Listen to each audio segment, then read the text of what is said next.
Bismillahirrahmanirrahim. Assalamualaikum warahmatullahi wabarakatuh. Perkenalkan, nama saya Muhammad Hafiz Azhari. Saya kuliah di UIN Antasari dengan jurusan Ilmu Komunikasi dan Penyiaran Islam. Sekarang saya akan memenuhi tugas dari Ibu Rizkiatul Hasanah, yaitu tugas mind mapping untuk UAS, yaitu ilmu dakwah.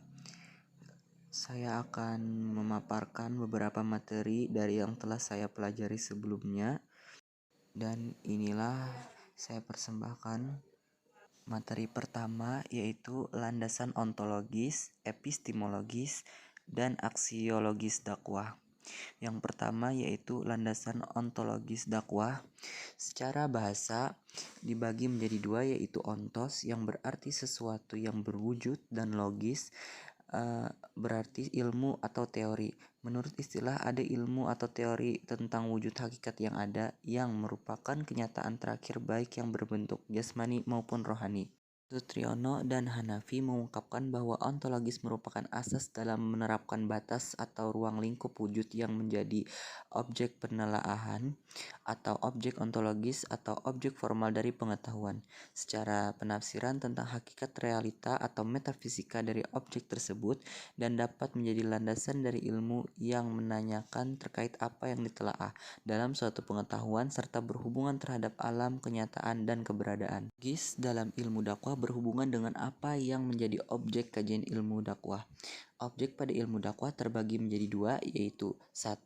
Objek material ilmu dakwah adalah berbentuk-bentuk penyampaian pesan yang berupa ide, ideologi, ajaran agama, dan sebagainya dari seseorang kepada orang atau kelompok lain.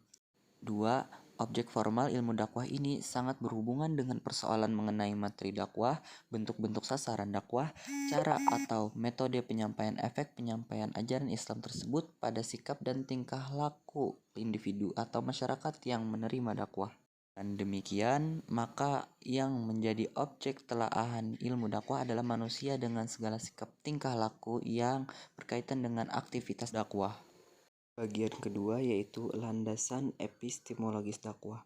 Epistemologis dakwah adalah cabang filsafat yang secara khusus membahas teori ilmu pengetahuan. Pada dasarnya, epistemologis berasal dari bahasa Yunani dari dua kata, yaitu episteme yang berarti pengetahuan atau ilmu pengetahuan, dan logos yang berarti teori atau informasi.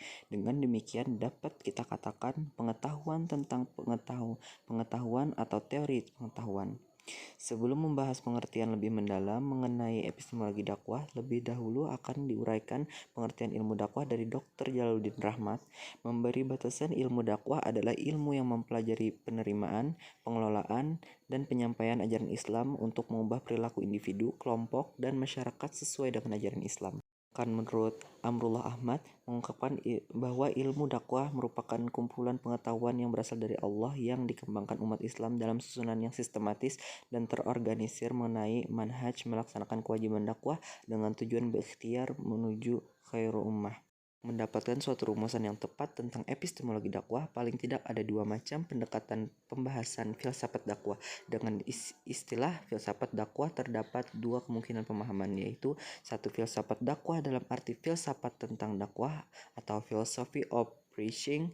Dalam hal ini dakwah menjadi bahan kajian dan menempatkan filsafat sebagai titik tolak berpikir. Jadi di sini dakwah menjadi genetivus objectivus. Konteks filsafat lebih menonjol dari dakwah itu sendiri, dan hal ini terjadi maka dakwah akan kehilangan sebagai sifat hakikinya. 2. Sifat dakwah dalam arti preaching philosophy, yaitu dakwah dikaji secara substansial di mana dakwah menjadi titik pusat dan kajian epistemologis. Dengan ilmu dakwah berdasarkan sumber-sumber pengetahuan tersebut, kami tawarkan metode pendekatan ilmu dakwah, yaitu pendekatan normatif, yaitu pendekatan yang berusaha menemukan prinsip dakwah dari berbagai sumber normatif seperti Al-Quran dan hadis maupun syiar Rasulullah. Maksudnya dengan mengetahui asbabun nuzul dan asbabul al-wurud serta metode tafsir dan hadis. Yang kedua yaitu kemudian pendekatan empiris, yaitu pendekatan yang berusaha mengkaji, meneliti, atau menyelidiki kasus-kasus yang terjadi di masyarakat, yaitu untuk menemukan teori baru atau mengembangkan teori yang sudah ada. Selanjutnya yaitu landasan aksiologis dakwah. Aksiologis adalah istilah yang berasal dari kata Yunani yaitu aksios yang berarti sesuai atau wajar, sedangkan logos yang berarti ilmu. Aksiologis dapat dipahami sebagai teori nilai. Aksiologis merupakan cabang filsafat yang mempelajari cara-cara yang berbeda di mana suatu hal dapat diartikan baik atau buruk dan hubungan nilai dengan nilai di satu pihak maupun di pihak lain. Aksiologis dapat diartikan ilmu pengetahuan yang menyelidiki hakikat nilai dari sudut pandang filsafat. Menurut konsep orang awam seringkali dikaitkan dengan baik dan buruk, manfaat atau tidak manfaat. Sesuatu dikatakan bernilai jika ia memiliki unsur baik atau manfaat dalam kehidupan. Katsaw pada tahun 1987 menjelaskan bahwa hakikat nilai itu ada beberapa kemungkinan. Yang pertama, nilai adalah kualitas empiris yang tidak dapat didefinisikan. 2. Nilai sebagai objek suatu kepentingan. 3. Nilai pragmatis atau nilai inilah hasil pemberian nilai. 4. Nilai sebagai esensi. Teologis berarti teori tentang nilai. Kaitan dengan ilmu dakwah yaitu secara etimologis berarti panggilan atau ajakan untuk memahami kebenaran teologis Islam. Maka nilai kebenaran mendasar merupakan landasan aksiologis bagi pengembang dakwah. Ditemukan pada argumen yang menjawab sejauh mana dakwah memiliki kriteria ilmu. Kriteria tersebut mencakup sejauh mana dakwah memiliki argumen atas struktur yang jelas. Yang kedua menyangkut kejelasan ilmu dakwah yang dapat dipertanggungjawabkan secara sistematis. Yang ketiga menyangkut pertanggungjawaban metodologis dakwah pada ilmunya. Keempat, sejauh mana dakwah sebagai ilmu yang mempertanggungjawabkan konsekuensi dari hasil proses logika yang jelas hubungan dengan landasannya. Selanjutnya materi kedua yaitu relasi ilmu dakwah dengan ilmu yang lain, yaitu signifikasi ilmu dakwah. Para pelaku dakwah di masyarakat banyak yang mengembangkan dakwah hanya melalui metode ceramah dan masih berkutat pada model-model dakwah yang telah berjalan bertahun-tahun dan belum menunjukkan perubahan yang berarti. Untuk itulah ilmu dakwah lahir sebagai jawaban atas pelaksanaan dakwah yang asal jalan. Manfaat ilmu dakwah secara langsung dapat ditunjukkan oleh metode partisipatif. Dalam metode ini antara pendakwah dan mitra dakwah melebur menjadi satu. Pendakwah adalah ilmu dakwah dan ilmuwan dakwah adalah pendakwah. Tujuan ilmu dakwah model ini tidak lagi sekadar teori, melainkan pemberdayaan dan kesadaran masyarakat. Untuk membentuk masyarakat yang sadar, ilmu dakwah tidak perlu melihat pendakwah ceramah, tetapi ilmuwan dakwah bersama pegiat perubahan membuat langkah-langkah oleh untuk masyarakat. Dalam ilmu dakwah terbagi menjadi dua teori pengembangan, yaitu satu pengujian teori yang telah ada diuji untuk kondisi yang berbeda. Selain untuk mengukur sebuah teori, tujuan pengujian teori adalah untuk mengembangkan konsep teori. Pengujian teori ini akan memunculkan teori baru dan teori lama menjadi teori besar. 2. Pembentukan teori. Peneliti dalam mendalami objek penelitian secara cermat lalu dia menemukan data kuantitatif. Peneliti akan menghasilkan sebuah teori-teori baru. Selanjutnya yaitu ilmu-ilmu bantu untuk ilmu dakwah. Hubungan ilmu dakwah dengan ilmu keislaman, yaitu ilmu dakwah sendiri membahas tentang bentuk penyampaian ajaran Islam, dan inti ajaran Islam adalah akidah, syariah, dan akhlak yang kemudian membentuk sebuah ilmu tersendiri yaitu ilmu tauhid, syariah atau ilmu fikih, dan ilmu akhlak yang disebut dengan ilmu agama Islam. Dan itu semua merupakan bentuk dari materi dakwah. Kemudian materi tersebut digunakan oleh seorang dai untuk berdakwah. Jadi ilmu agama membutuhkan bantuan ilmu dakwah untuk disampaikan kepada umat manusia agar dapat diterima dengan baik dan diamalkan. Kalau ilmu agama tidak disampaikan, maka ilmu itu merupakan suatu ide belaka yang tidak bisa terwujud dalam kenyataan serta tidak diketahui oleh orang lain. Selanjutnya itu hubungan ilmu dakwah dengan sosial. Ilmu-ilmu sosial menerangkan berbagai macam segi kehidupan individu dan sosial secara detail dan terperinci. Ilmu ini dapat membantu ilmu dakwah dalam memahami masyarakat tersebut sebab penyampaian ajaran Islam yang menjadi sarana ilmu dakwah sangat kompleks yang menyangkut segi struktur sosial, proses sosial, interaksi sosial, dan perubahan sosial seperti yang dibahas dalam sosiologi, maupun tingkah laku manusia sebagai pribadi sosial dan masalah-masalah kejiwaan lainnya seperti yang dikaji dalam ilmu psikologi. Selanjutnya yaitu ilmu dakwah dan ilmu-ilmu normatif dalam metodologis. Satu yaitu ilmu dakwah dan ilmu-ilmu normatif dan metodologis. Yang dimaksud dengan ilmu-ilmu normatif ialah ilmu-ilmu yang membicarakan bagaimana seharusnya sesuatu itu sebagai kebalikan dari ilmu-ilmu positif yang membicarakan suatu menurut apa adanya. yang termasuk ilmu-ilmu normatif antara lain ialah satu yaitu ilmu dakwah dan ilmu penelitian atau riset.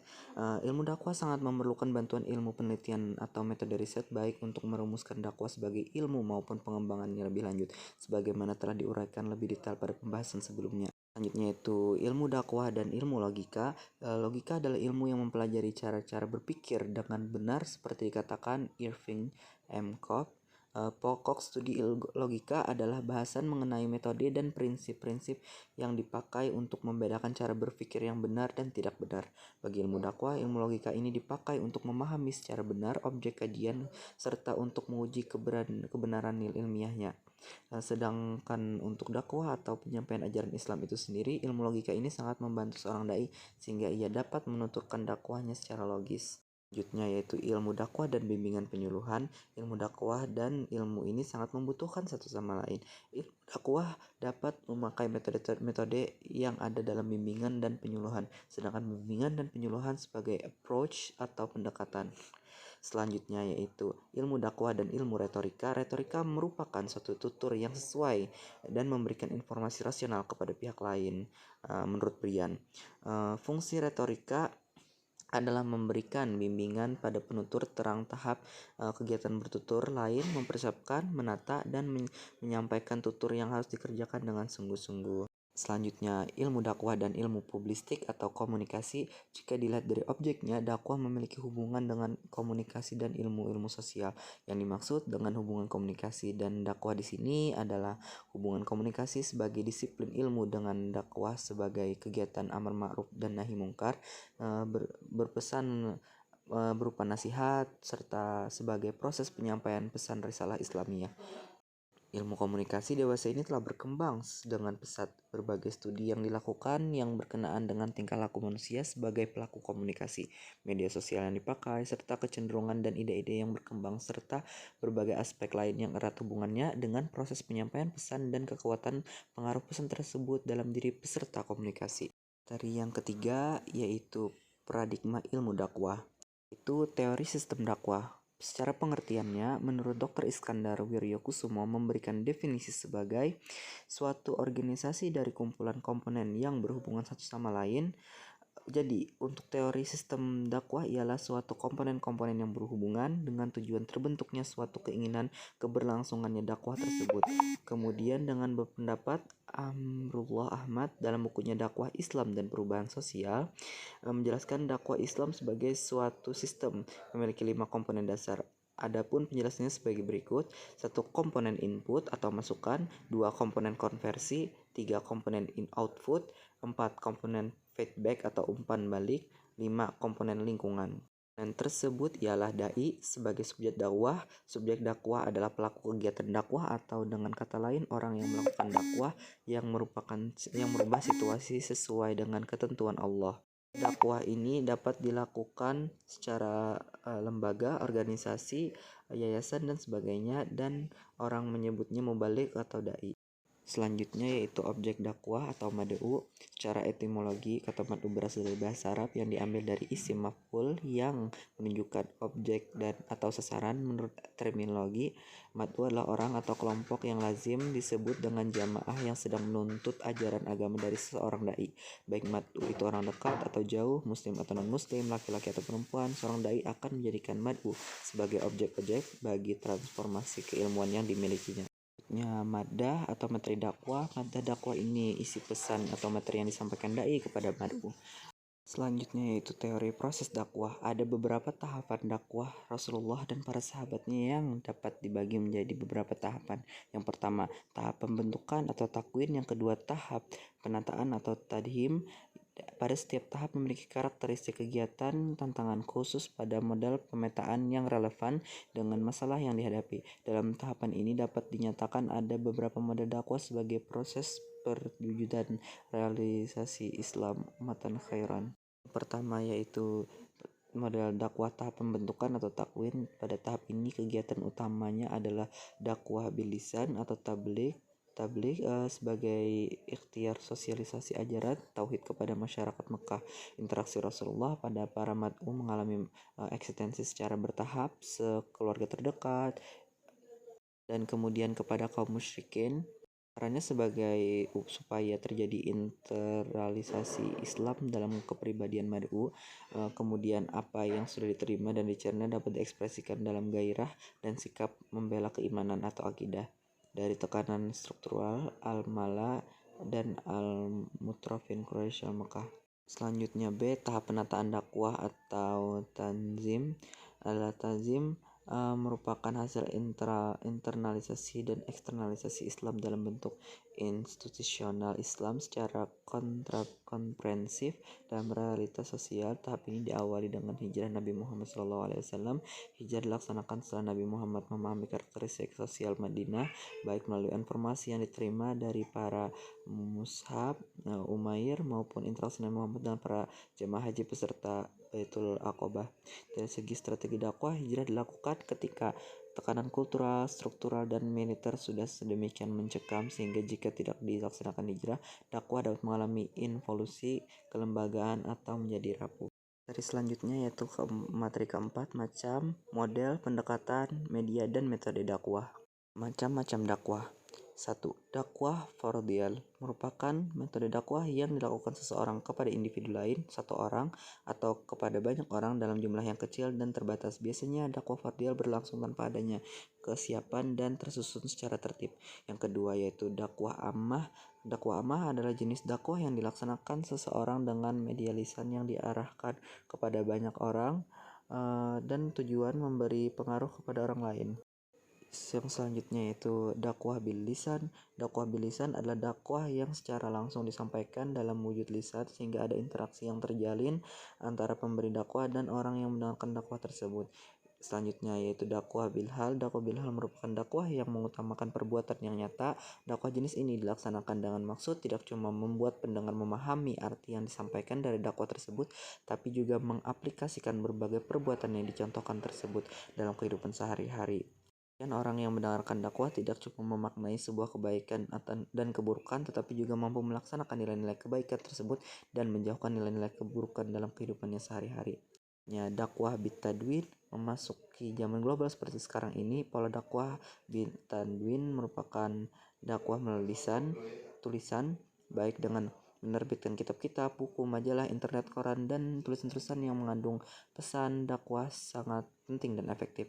Selanjutnya yaitu dakwah bil hikmah. Dakwah bil hikmah yakni menyampaikan dakwah dengan cara yang arif, bijaksana, yakni melakukan pendekatan sedemikian rupa sebagai pihak objek dakwah bisa melaksanakan dakwah atas kemauannya sendiri, tidak merasa ada paksaan, tekanan, maupun konflik. Yaitu model dakwah. Model dakwah yang pertama yaitu fardiyah. Model fardiyah adalah menyampaikan ajaran Islam yang dituju kepada seseorang secara berhadapan dan terjadi dengan tidak dirancang lebih dahulu. Walid Kamal Asyurk menjelaskan bahwa dakwah fardiyah adalah interaksi komunikatif pihak dai dengan mad'u secara langsung dan personal untuk menyampaikan ajaran yang tertentu yang dapat memperkukuh pihak mad'u terhadap ajaran Islam dalam berbagai aspeknya.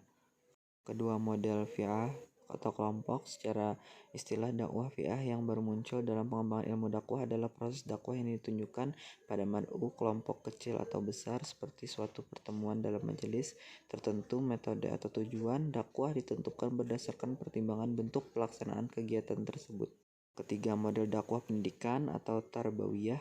Meskipun istilah pendidikan atau tarbiyah dan pengajaran ta'lim dapat dibedakan, namun keduanya merupakan bagian daripada dakwah karena dalam proses pendidikan dan pengajaran ada juga interaksi dalam antara guru dan murid, di mana guru mengajar, mendidik, mengajak murid untuk memperoleh perubahan dan menuju kemajuan. Proses guru dan murid pada hakikatnya sama dengan proses interaksi dai dan mad'u dalam model yang lebih spesifik, yaitu interaksi seorang guru dan sejumlah murid. Selanjutnya yaitu pendekatan dakwah. Pendekatan dakwah adalah titik tolak atau sudut pandang kita terhadap proses dakwah. Umumnya penentuan pendekatan berdasarkan pada mitra dakwah dan suasana yang melingkupinya. Menurut Sahuji Siraj, sebagaimana dikutip dari Muhammad Ali Aziz, mengutarakan tiga model pendekatan, yaitu model pendekatan budaya, model pendekatan pendidikan, dan model pendekatan psikologis. Selanjutnya yaitu media dakwah. Kata media berasal dari bahasa Latin median yang merupakan bentuk jamak dari medium. Secara etimologi berarti alat perantara. Menurut Wilbur Sherham, mendefinisikan media sebagai teknologi informasi yang dapat digunakan dalam pengajaran. Secara khusus yang dimaksud dengan media dakwah adalah alat-alat fisik yang menjelaskan isi atau pesan atau pengajaran seperti buku, film, video, kaset, slide, dan sebagainya. Hamzah Yakub mengelompokkan media dakwah kepada 5 macam, yaitu sebagai berikut. A. Lisan. Di antara media lisan adalah khutbah, nasihat, pidato, ceramah, kuliah, diskusi, seminar, musyawarah, dan lain-lain. Yaitu tulisan. Dakwah dengan cara tulisan adalah dakwah dengan cara perantara tulisan seperti buku-buku, majalah, surat kabar, buletin, risalah, kuliah-kuliah tertulis, pamflet, pengumuman tertulis, spanduk, dan lain-lain. Selanjutnya itu lukisan. Metode seperti ini berupa gambaran-gambaran hasil seni lukis seperti foto, film, cerita, dan sebagainya. Yaitu audiovisual adalah suatu cara menyampaikan yang sekaligus merangsang penglihatan dan pendengaran. Bentuk ini dilaksanakan dalam media televisi dan jenis media lainnya. Juga sama halnya dengan media nomor 3 tadi, tidak begitu jelas diungkapkan dalam Al-Quran, barangkali karena audiovisual ini tidak ditemukan di masa Nabi, dan dengan kata lain, media ini adanya pada zaman modern seperti sekarang. Selanjutnya yaitu metode dakwah. Metode dakwah menurut Jalaluddin Rahmat dalam implementasinya dalam berbagai bimbingan konseling Islam atau BKI oleh Sri Maulasari. Tujuan utama dakwah adalah amar ma'ruf nahi mungkar, yaitu mengubah sesuatu dari yang negatif menjadi positif. Dakwah juga merupakan bentuk upaya mencapai kebahagiaan dan kesejahteraan hidup di dunia dan akhirat yang diridhoi Allah Subhanahu wa taala. Pertama yaitu hikmah. Dalam metode dakwah, hikmah ini diartikan sebagai bijaksana, akal budi yang mulia, hati yang bersih, dan menarik perhatian kepada agama dan Tuhan. Yang kedua yaitu mau'izah hasanah. Mau'izah hasanah adalah bentuk dakwah dengan memberikan nasihat-nasihat atau menyampaikan ajaran-ajaran Islam sehingga apa yang disampaikan itu dapat menyentuh hati mereka. Yang ketiga mujadalah. Mujadalah adalah berdakwah dengan cara bertukar pikiran dan membantah dengan cara yang sebaik-baiknya dan tidak memberikan tekanan-tekanan kepada sasaran dakwah. Materi yang kelima yaitu aspek-aspek yang berhubungan dengan problematika dakwah masa kini. Definisi dakwah. Menurut Abdul Aziz, dakwah merupakan bahasa Arab berasal dari kata dakwah yang bersumber pada kata da'a yad'u da'watan yang bermakna seruan, panggilan, undangan, dan doa. Pengertian dakwah. Didin Hafiduddin menyatakan bahwa makna dakwah ini ada beberapa hal yang perlu diperhatikan secara sesama, yaitu dakwah disalahartikan sebagai pesan yang datang dari luar sehingga langkah pendekatan lebih diwarnai dengan invertentif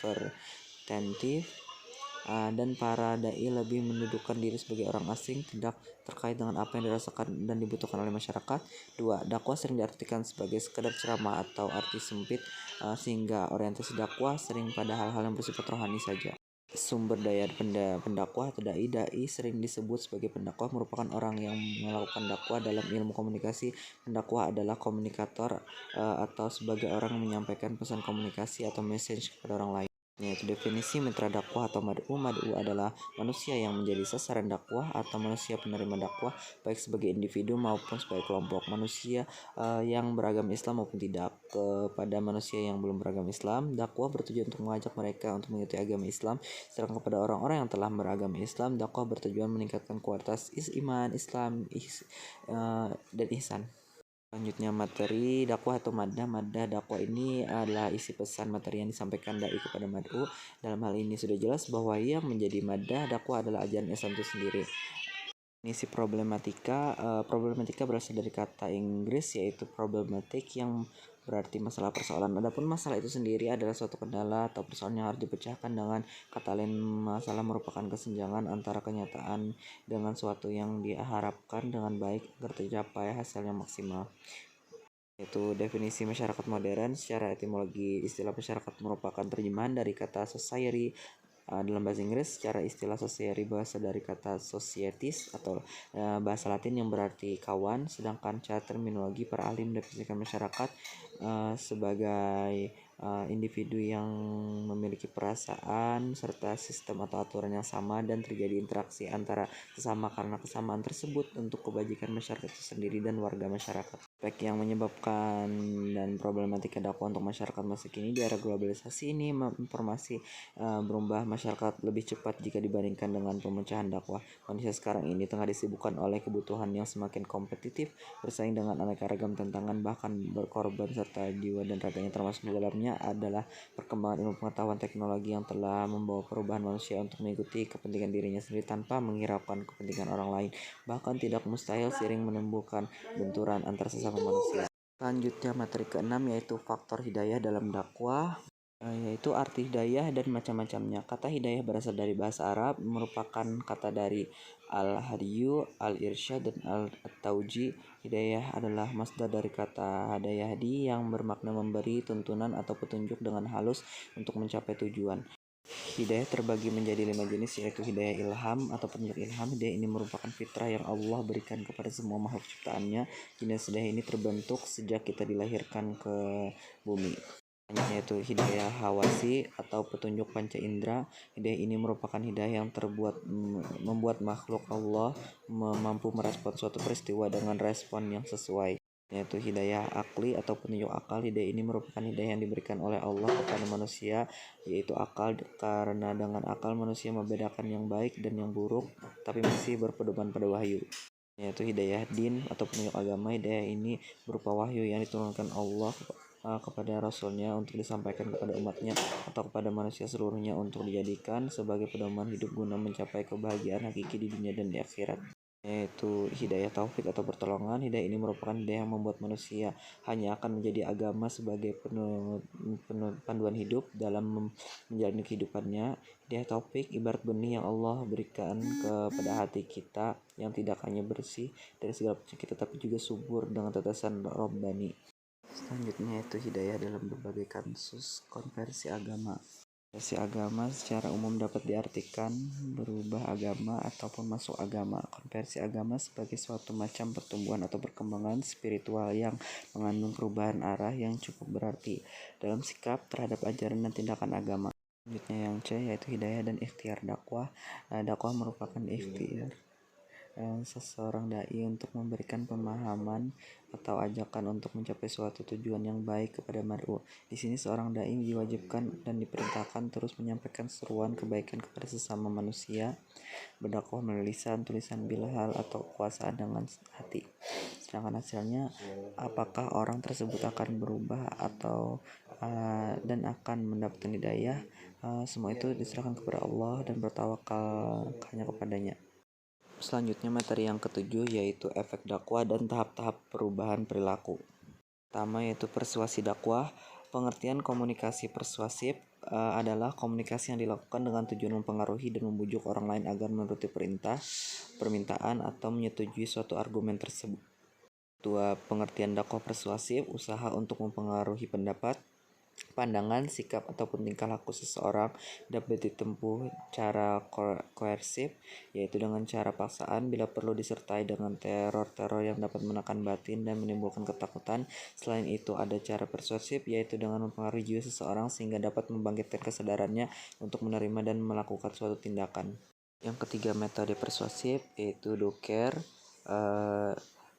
yaitu meyakinkan audiensi dengan menerangkan, menjelaskan, membuktikan kebenaran isi dakwah. Yang B permover, yaitu cara menggerakkan perasaan atau kemauan audiens dengan jalan direktek patiek, ini dengan cara kekuatan perasaan dan keyakinan.